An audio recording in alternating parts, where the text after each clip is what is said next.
ముఖ్యంగా ఇక్కడ Telugu film industry వారు వాళ్ళ మూవీస్ అన్ని కూడా 2 సంస్థల దగ్గర ఏదైతే ఉన్నాయో వాళ్ళ దగ్గర వాళ్ళు మొత్తం ప్రొడ్యూస్ అయిన తర్వాత ఫైనల్ మూవీ ఏదైతే కాపీ ఉంటుందో వాళ్ళ దగ్గర అదే వాళ్ళ పేరు యూఎఫ్ఓ అండ్ క్యూబ్ ఈ 2 ఉన్నాయి వాళ్ళ దగ్గర. అంటే వాళ్ళు కూడా సేఫ్ అనుకున్నారు, కానీ వీళ్ళు ఏ లెవెల్లో ఆపరేట్ చేస్తున్నారంటే వాళ్ళకి తెలియకుండానే మూవీ అక్కడ నుండి హ్యాక్ చేసేసి వాళ్ళు మూవీ పైరసీ చేస్తున్నారు. సో ఇప్పుడు ఈ దీంట్లో ఏమైందంటే ఎప్పుడైతే జానా కిరణ్ కుమార్ ఆ కేసులో దొరికాడో అతని క్రిప్టో పేమెంట్ ఏదైతే జరిగిందో దాని అనాలిసిస్ చేస్తే మాకు బైబిట్ వాలెట్ ద్వారా అతని పేమెంట్ అయిందని తెలిసింది. ఈ బైబిట్ వాలెట్ అస్మిత్ సింగ్ అని పూనాకు చెందినవాడు. సో అతన్ని మా టీం వెళ్ళి అదుపులో తీసుకుంది. అతను అక్కడ క్రిప్టో ట్రేడర్. ఆయన ఏం చేస్తాడంటే ఈ క్రిప్టో కరెన్సీని యుఎస్ డాలర్స్లోకి కన్వర్ట్ చేసే ట్రేడర్ ఇతను. సో అతను టెలిగ్రామ్ యూజర్ ఐడి క్యూటీరియో అని ఒకటి వాడుతున్నాడు. అది ఎవరికి అంటే ఆ లింక్ ఎట్లా వచ్చిందంటే ఈ @క్యూటీరియో అనే టెలిగ్రామ్ యూజర్ ఐడి ఎవరిది అనేది దర్యాప్తు చేస్తే అది ఒక అశ్విని కుమార్ రెసిడెంట్ ఆఫ్ పట్నాద్ అని తేలింది. దాని తర్వాత మా టీం అక్కడ వెళ్ళింది. అతను అక్కడ పట్నాలో ఒక చిన్న ఇంట్లో ఫ్యామిలీతో 22-year-old పర్సన్ ఇతను అదే 12th ఇంటర్మీడియట్ ఎడ్యుకేటెడ్. కానీ అతని కెపాసిటీ చూస్తే మనం ఎవరైనా ఆశ్చర్యపోతాం. అతన్ని అదుపులో తీసుకోవడం జరిగింది. కానీ అతను ఎన్ని జాగ్రత్తలు అంటే ఇంటి చుట్టూ 22 కెమెరాలు పెట్టాడు, మా CCTVs పెట్టి మా టీం వెళ్తా ఉంటే మొత్తం అతన్ని అట్లా అనుమానం వచ్చి ఆయన ఫోన్లో ఉన్న డేటా అంతా కూడా వైపౌట్ చేశాడు. కానీ లక్కీలీ ఈ హార్డ్ డిస్క్ చేయలేకపోయాడు మేము ఎంటర్ కాకముందు, మా టీం ఎంటర్ కాకముందు. దాంట్లో దొరికిన వివరాలు ఇవి. ఇంకా ఫోన్లో ఉంటే ఫోన్ వివరాలు దొరికితే ఇంకా ఏం జరిగేదో మాకు తెలియదు. అంటే ఇంకా వివరాలు ఇంకా విప్లవాత్మకమైన వివరాలు మాకు తెలిసేది. కానీ దీంతోనే మాకు మొత్తం కుట్ర అంతా అర్థమైంది. అతను డిజిటల్ ఇండియా మొత్తం ఈ 2 ఇక్కడే కాదు మొత్తం భారతదేశంలో డిజిటల్ మీడియా హౌసెస్ సర్వర్స్ని హ్యాక్ చేసే సత్తా అతనికి ఉంది. చాలా కాంప్లికేటెడ్ ప్రాసెస్, కానీ అతను దాంట్లో నైపుణ్యం అనేది తెచ్చుకున్నాడు. అది HD మూవీస్ హ్యాక్ చేసి డౌన్లోడ్ ట్రాన్స్ఫర్ చేసుకున్న తర్వాత అతనికి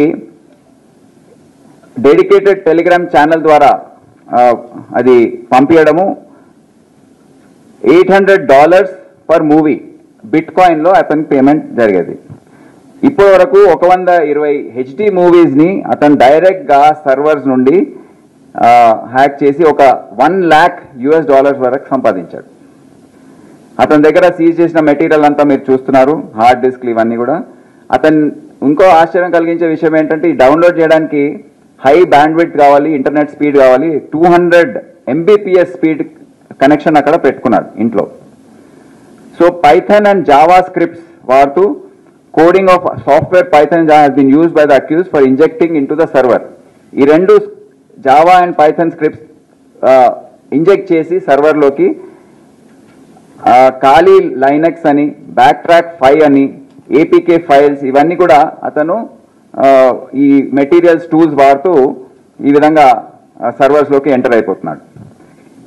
మూవీసే కాదు, అన్ని గవర్నమెంట్ వెబ్సైట్స్ కూడా ఇతను హ్యాక్ చేశాడు. ఆ మధ్య మీకు తెలుసా తెలంగాణ వెబ్సైట్స్ అన్ని కూడా డౌన్ అయ్యాయి. సో ఇటువంటి వారిదే మా తెలంగాణ పోలీస్ సంబంధించిన వెబ్సైట్స్ అన్ని ఇతని వల్ల కాలేదు, కానీ ఇటువంటి ఇంకా హ్యాకర్స్ ఉన్నట్టున్నారు. ఇతను government of India, government of Bihar, Jharkhand అన్ని వెబ్సైట్స్ హ్యాక్ చేసి అన్ని డీటెయిల్స్ అక్కడ ఉన్న ఎంప్లాయీస్ వాళ్ళ జీతాలు, ఈ సర్వర్ కంపెనీ ఇప్పుడు ఈ ఈ డిజిటల్ మీడియా కంపెనీస్ అయితే వాళ్ళ జీతాలు వివరాలు అన్నీ అతని దగ్గర ఉన్నాయి టోటల్. ఆ రోజు చూపిస్తే కూడా వాళ్ళు చాలా ఆశ్చర్యపోయారు. ఎలక్షన్ కమిషన్ వెబ్సైట్ కూడా అతను హ్యాక్ చేసి డీటెయిల్స్ అన్ని, అంటే ఇష్టం ఏది అవసరం ఉంటే అది హ్యాక్ చేసేస్తున్నాడు. So private sector and commercial data, movie distributors data, e commerce platforms data, insurance service providers, Airtel, Jio, Vodafone, ఇవన్నీ కూడా అతను హ్యాక్ చేసే సత్తా అతనికి ఉంది. ఇప్పుడు మాకు దొరికింది తని హార్డ్ డిస్క్ లో ఫస్ట్ ఈ కేసు తమిళ్ బ్లాస్టర్స్ వెబ్సైట్ లో ఈ హిట్ 3 ద థర్డ్ కేస్ ఏదైతే ఉందో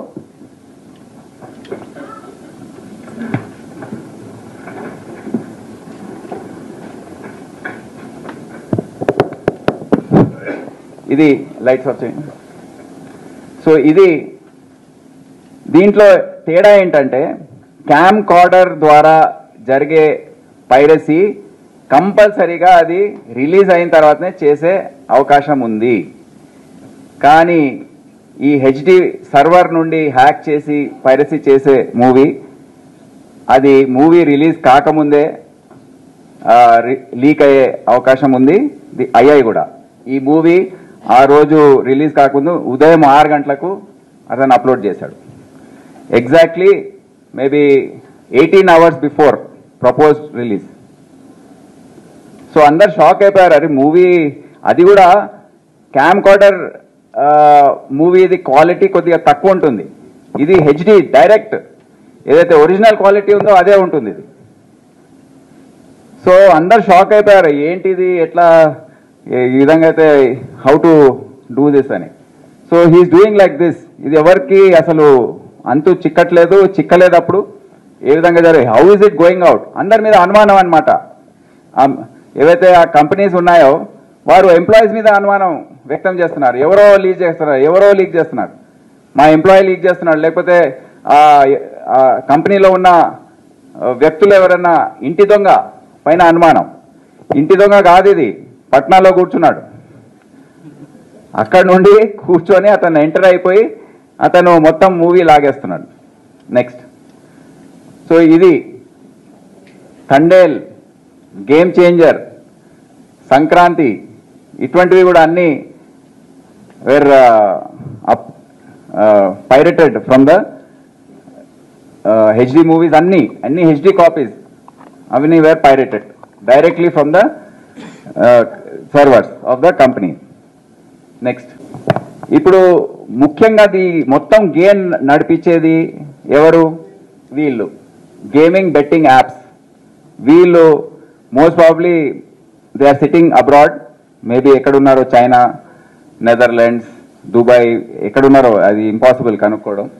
వాళ్ళు ఈ విధంగా అడ్వర్టైజ్మెంట్స్ ఇస్తుంటారు. ఫోరాబెట్, క్యాసినో వెల్కమ్ బోనస్, ఈ విధంగా అడ్వర్టైజ్మెంట్స్.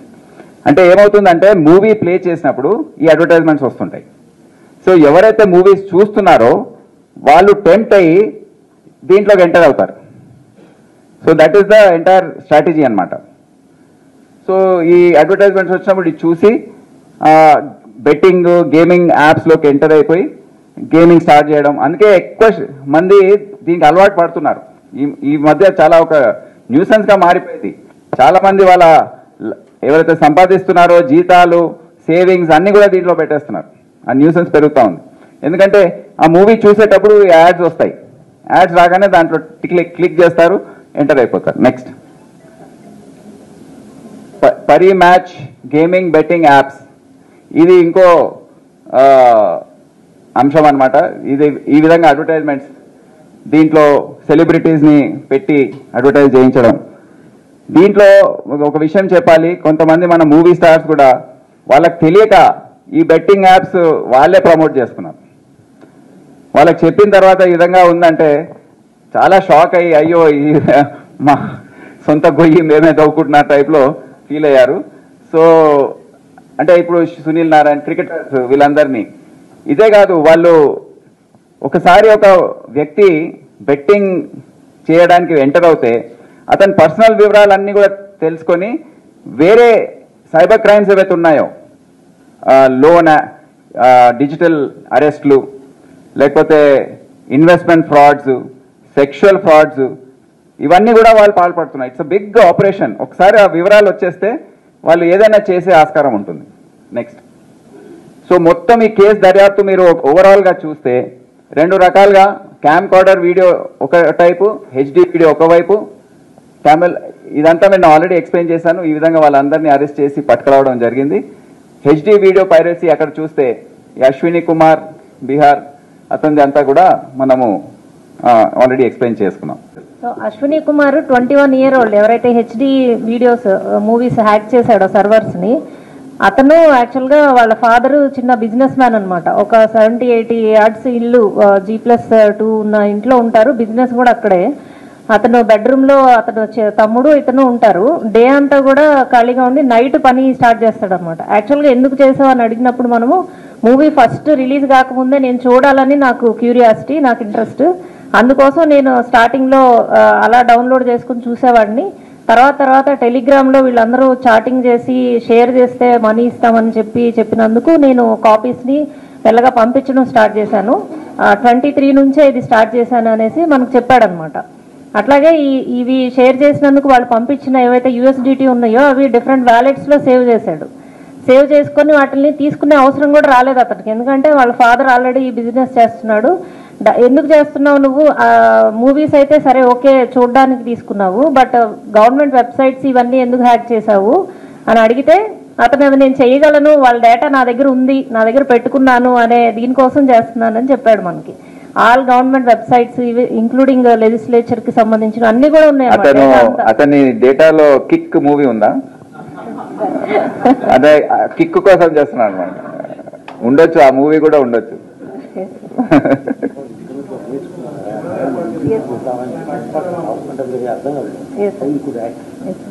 అయితే ఇతను ఇంటర్ అయిపోయిన తర్వాత కాలేజ్ లో కూడా జాయిన్ కాలేదు. డీబగ్గింగ్ అనేది ఇతనికి ఇంట్రెస్ట్ అంట. యాక్చువల్ గా ఆ డీబగ్గింగ్ నేర్చుకోవడానికి యూట్యూబ్ లో వెళ్ళి డిఫరెంట్ ఛానల్స్ లో డీబగ్గింగ్ నేర్చుకోవడం స్టార్ట్ చేసి, అలాగే జావా, పైథాన్ ఇవన్నీ కూడా నేర్చుకొని టోటల్ గా మూవీస్ ని సర్వర్స్ కి వెళ్ళి హ్యాక్ చేయడం అనేది నేర్చుకున్నాడు అనమాట. ట్రయల్ కి ఫస్ట్ చేసి డౌన్లోడ్ అయిన తర్వాత డైరెక్ట్ థియేటర్ కాపీనే ఇతను తెచ్చేసుకుంటాడు. థియేటర్ లో ప్లే కాకముందే. ఎస్ సార్, KDM కీస్ అని ఉంటాయి థియేటర్ లో మూవీ వెళ్ళిన తర్వాత. ఆ కీస్ కూడా థియేటర్ యునిక్ గా ఉంటది అనమాట. ఈచ్ థియేటర్ కి కూడా ఒక KDM కీ ఉంటది. దాన్ని థియేటర్ వాళ్ళకి తెలియకుండానే ఇతను వాళ్ళ సర్వర్స్ హ్యాక్ చేసేసి ఇతను డైరెక్ట్ గా థియేటర్ లో ప్లే కాకముందే ఇతను ఇక్కడ చూసేసి నేను చూశాను అనే ఒక ఇది, అట్లాగే టెలిగ్రామ్ లో షేర్ చేయడం.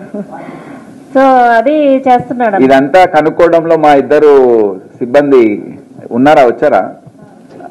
రండి, ఇక్కడ రండి ఒకసారి. అంటే ఏ విధంగా చేస్తున్నాడు అనేది మాకు చాలా